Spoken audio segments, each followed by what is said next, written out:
जय हिंद साथियों, आप लोग कैसे हैं? आशा करते हैं कि आप लोग अच्छे होंगे। इस वीडियो में बात करने वाले हैं उत्तर प्रदेश पुलिस भर्ती 2024 के रिगार्डिंग।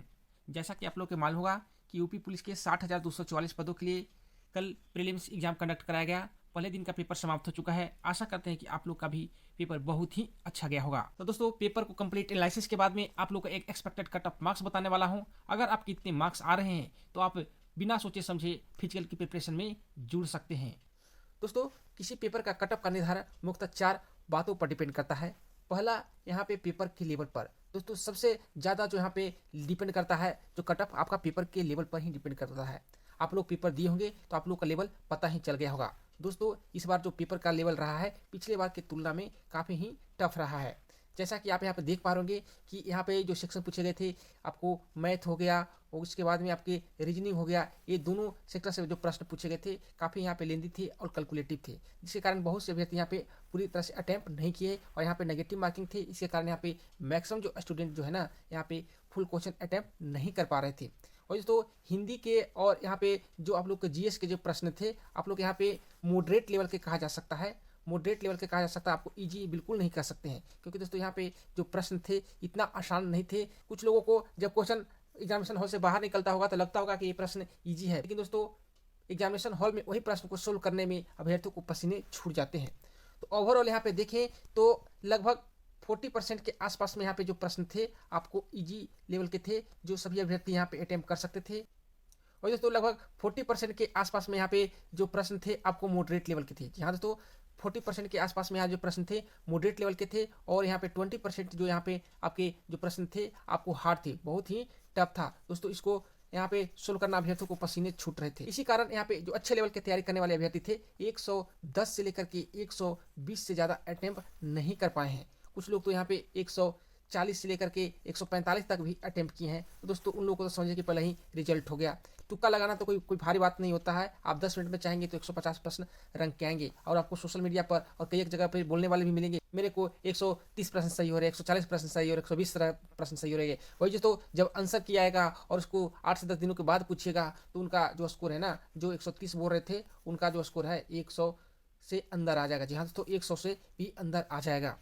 दूसरा जो यहाँ पे डिपेंड करता है नंबर ऑफ स्टूडेंट पर, कि कितने स्टूडेंट भाग ले रहे हैं। दोस्तों, आप लोग के मालूम होगा कि यहाँ पे लगभग 50 लाख के आसपास में अभ्यर्थियों के यहाँ पे एडमिट कार्ड जारी किए गए थे, जिसमें बहुत से अभ्यर्थियों के यहाँ पे फॉर्म रिजेक्ट भी हुए थे। दोस्तों, इसमें कुल मिलाकर के जो यहाँ पे फॉर्म अप्लाई हुआ था लगभग 50 लाख के आसपास में हुआ था। तो दोस्तों, यहाँ पे भीड़ तो ज़्यादा है, पर दोस्तों यहाँ अटेंडेंस यहाँ पे देखिए तो लगभग 70 से लेकर के 75% के आसपास में यहाँ पे अटेंडेंस जा रहा है। इससे ज़्यादा अटेंडेंस कहीं भी नहीं गया है। तो दोस्तों, यहाँ पे जो अभ्यर्थी 50 लाख भरे थे, यहाँ पे ज़्यादा पार्टिसिपेट नहीं कर रहे हैं। फॉर्म तो अप्लाई करती है, पर दोस्तों यहाँ पे ज़्यादा एग्जाम देने नहीं पहुँचे हैं। तीसरी बात दोस्तों, यहाँ पे नंबर ऑफ वैकेंसी पर। जहाँ दोस्तों नंबर ऑफ वैकेंसी यहाँ पे काफ़ी डिपेंड करता है, और इस बार बहुत ही ज़्यादा वैकेंसी है। जहाँ दोस्तों 60,244 पोस्ट, जहाँ दोस्तों बहुत ही बड़ी वैकेंसी कहा जा सकता है। और यहाँ पे 2.5 गुना के आसपास में यहाँ पे रिजल्ट भी जारी किए जाएंगे। 2.5 गुना अगर यहाँ पे रिजल्ट जारी किए जाएंगे तो लगभग 1,50,000, जहाँ दोस्तों 1,50,000 के आसपास में यहाँ पे अभ्यर्थी क्वालिफाई होंगे आपको दौड़ के लिए। तो आप समझ सकते हैं यहाँ पे नंबर ऑफ स्टूडेंट भी बहुत ज़्यादा क्वालिफाई होने वाले हैं। दोस्तों, यहाँ पे चौथी जो बात डिपेंड करती है, सबसे जो महत्वपूर्ण है, कि एग्ज़ाम कैसा हुआ, आपका पेपर फेयर तरीके से हुआ या नहीं हुआ। दोस्तों, जैसा कि अभी तक जानकारी है कि पेपर ज़्यादा वायरल नहीं हुआ है, हालांकि कुछ जगहों तक पता चला है कि पेपर लीक हुआ है, पर दोस्तों इतना बड़े पैमाने पर यहाँ पे पेपर लीक नहीं हुआ है।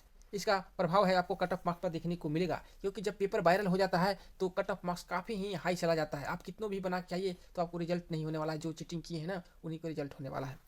तो दोस्तों, ओवरऑल एनालिसिस के बाद में यहाँ पे बात करते हैं कि आखिरकार कितने नंबर वाले अभ्यर्थियों को यहाँ पे फिजिकल की प्रिपरेशन में जुट जाना चाहिए, क्योंकि दोस्तों आपको फिजिकल भी बहुत ही जल्द कंडक्ट करा लिया जाएगा। जैसा कि आप लोग को मालूम होगा कि नोटिफिकेशन जारी किया गया, उससे पहले ही एग्जाम डेट भी घोषित कर दिया गया कि फलाने डेट में आप लोग का एग्जाम होने वाला है। उसी प्रकार दोस्तों आप लोग का रिजल्ट भी बहुत ही जल्द पब्लिश कर दिया जाएगा और आपको फिजिकल कंडक्ट करा लिया जाएगा। दोस्तों, इसीलिए आप लोग को अभी से फिजिकल प्रिपरेशन शुरू करना पड़ेगा। और दोस्तों, कौन कौन से अभ्यर्थी फिजिकल की प्रिपरेशन शुरू कर सकते हैं, आप लोग को कट ऑफ मार्क्स बता देता हूँ। जैसे अगर आप अनरिजर्व कैटेगरी से हैं और अगर आपके मार्क्स 190 से लेकर के 200 तक बन रहे हैं, तो दोस्तों आप बिल्कुल सेफ हैं। मेरिट लिस्ट तक कर रहा हूँ, जहाँ तो मेरिट लिस्ट तक कर रहा हूँ कि अगर इतने मार्क्स बन रहे हैं अनरिजर्व कैटेगरी के, तो आप मेरिट लिस्ट तक सेफ हैं। आपको बिना सोचे समझे फील्ड में कूद जाना चाहिए और आपको आज से ही जोर शोर से फिजिकल की प्रिपरेशन शुरू कर देना चाहिए।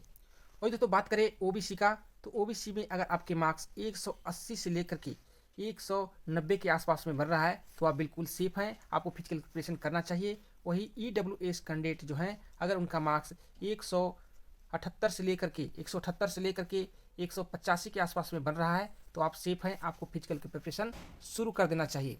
और दोस्तों अगर आप SC कैंडिडेट हैं और आपके मार्क्स अगर 165 से लेकर के 170 बन रहा है तो आप बिल्कुल सेफ हैं, आपको फिजिकल की प्रिपरेशन शुरू कर देना चाहिए। वही ST कैंडिडेट के अगर आपके मार्क्स 155 से लेकर के 160 बन रहा है तो आप सेफ हैं, आपको फिजिकल की प्रिपरेशन शुरू कर देना चाहिए। दोस्तों इससे ज़्यादा कट ऑफ मार्क्स नहीं जाएगा। अगर कोई ज़्यादा बता रहा है तो दोस्तों आपको समझिए कि आपको डिस्टर्ब कर रहा है, आपको इतने नंबर है तो फिजिकल की प्रिपरेशन शुरू कर देना चाहिए। और तो बात करें यहाँ पे फीमेल कैटेगरी का, तो फीमेल कैटेगरी में आपको यहाँ पे कॉमन कट ऑफ मार्क्स देखने को मिलेगा।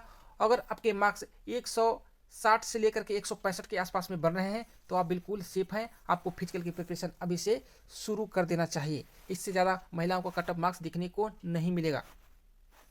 तो दोस्तों मेरे हिसाब से ये एक्सपेक्टेड कट ऑफ मार्क्स है, इससे ज़्यादा कट ऑफ मार्क्स जाने वाला नहीं है, क्योंकि यहाँ पे नॉर्मलाइजेशन भी होना है। नॉर्मलाइजेशन में यहाँ पे जो रॉ मार्क्स है उससे आप लोग को वृद्धि होकर के ही नंबर आएंगे। दोस्तों यहाँ पे रॉ मार्क्स के आधार पर आप लोग यहाँ पे कट ऑफ मार्क्स बताए हैं और आप लोग का नॉर्मलाइजेशन होगा, आपका मार्क्स भी आपको वृद्धि हो जाएगा। तो दोस्तों मेरे हिसाब से आपका जो कट ऑफ मार्क्स रहने वाला है यही रहने वाला है, इससे ज़्यादा कट ऑफ मार्क्स नहीं जाएगा। तो आपको ये वीडियो कैसा लगा? अच्छा लगा तो लाइक सब्सक्राइब एंड शेयर करना ना भूलिए। वीडियो देखने के लिए धन्यवाद।